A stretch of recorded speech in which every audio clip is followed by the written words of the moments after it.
Préparez vos voyages avec l'agence Riverains Tour International installée à Paris et en Guadeloupe. Des séjours et circuits organisés comprenant hôtels, hébergement chez l'habitant, sans oublier les croisières toutes destinations. L'agence Riverains Tour, ce sont aussi des offres exceptionnelles de billets vers les Antilles ou vers Paris, ainsi que l'Afrique avec facilité de paiement. Riverains Tour, 3 rue Frébeau à Pointe-à-Pitre et 16 rue Lamblardy, Paris 12e. À Paris comme en Guadeloupe, l'équipe Riverains Tour sera à votre écoute. Martinique Actualité. Et pour commencer, agent de sécurité Louis-Michel Jeanne Adélaïde, l'homme qui a été tué d'une balle dans la tête aux Trois-Îlets, était père de 6 enfants. Il était surnommé Mystique. L'homme qui l'a tué s'est rendu de lui-même aux forces de l'ordre. Il a été incarcéré. Les statistiques ayant fait remarquer que les élèves des Outre-mer en classe de 6e ont un niveau plus bas que dans le reste de la France, tant le rectorat que les syndicats affirment que cela est dû au fait que les sociétés dans les Outre-mer sont en mal de développement d'une façon générale. En particulier, les familles monoparentales y sont beaucoup plus nombreuses. Les enfants sont donc bien moins encadrés dans le milieu familial. Notons que la semaine européenne pour l'emploi des personnes handicapées va se dérouler du 20 au 26 novembre 2023. Le thème retenu cette année est la transition numérique, un accélérateur pour l'emploi des personnes handicapées. La SARA a effectué un essai sirène aujourd'hui, jeudi 16 novembre, vers 14 h. L'association Entreprises et Environnement, en partenariat avec la ville de Saint-Joseph et la communauté d'agglomération du centre de la Martinique, CASEM, annonce que la tournée Caille-Prop s'effectuera à Saint-Joseph au stade Murano ce samedi 18 novembre de 8 h à 13 h. Cet événement sera l'occasion d'informer les habitants sur les bons gestes de tri et les points de collecte de proximité tout en leur offrant la possibilité de se défaire de ceux qui les encombrent. Serge Letchimy, le président du conseil exécutif de la collectivité territoriale de Martinique, s'est rendu ce matin, jeudi 16 novembre, sur le chantier de la rivière des Pères à Saint-Pierre pour faire le point sur les solutions à court terme et à moyen terme concernant le franchissement de la rivière des Pères.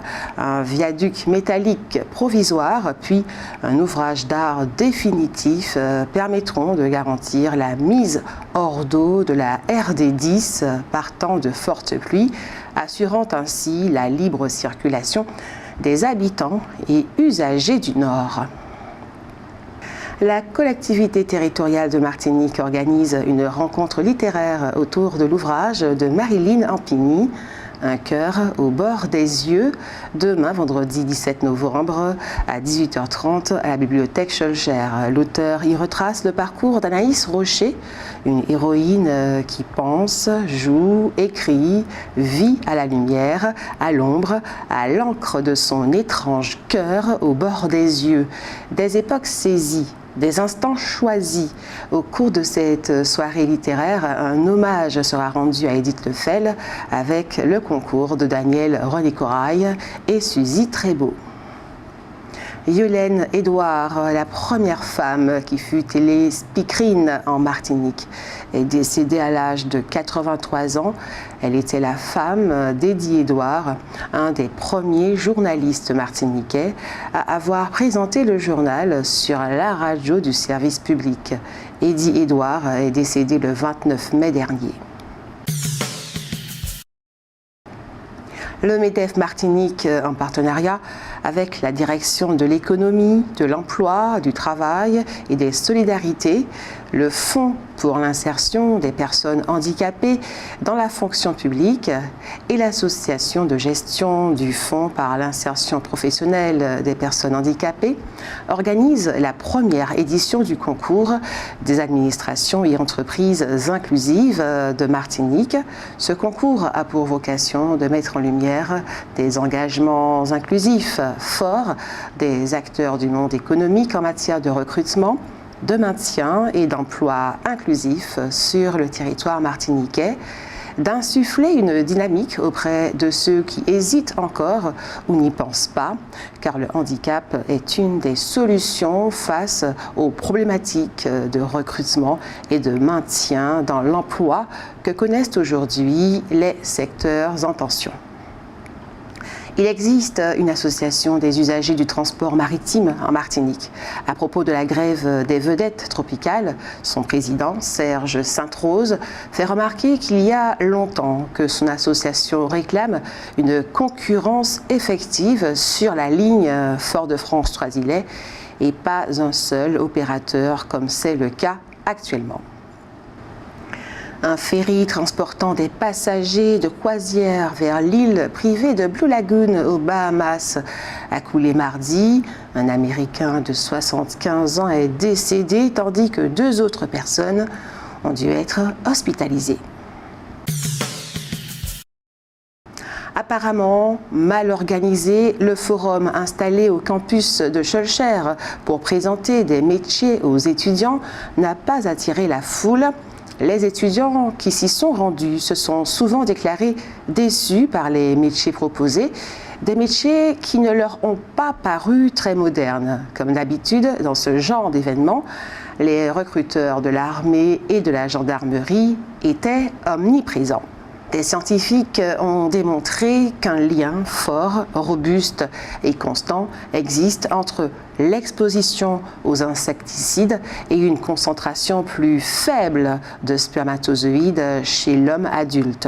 C'est très inquiétant.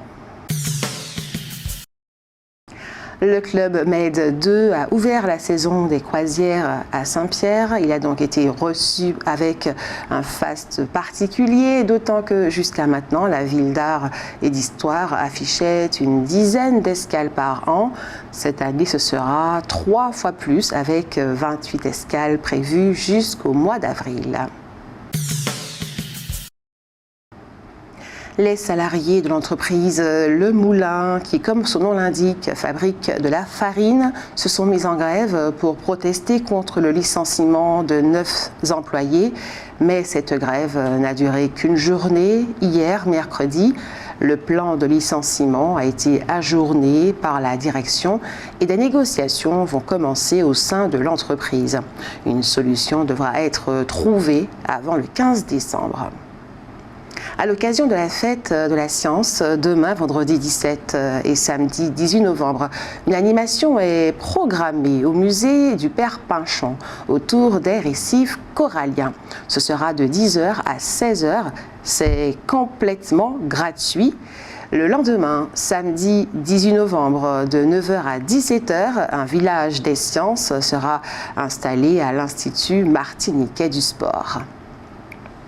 Et concernant la course Jacques Vabre, tous les ultimes sont arrivés et bientôt ce sont les IMOCA qui pointeront leur voile dans la rade de Fort-de-France.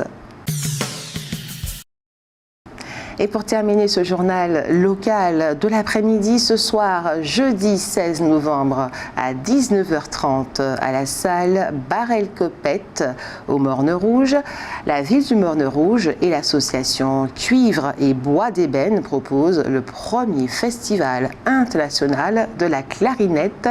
L'entrée est gratuite. O-News Radio, votre web 100% musique, 100% info outre-mer, nationale et internationale.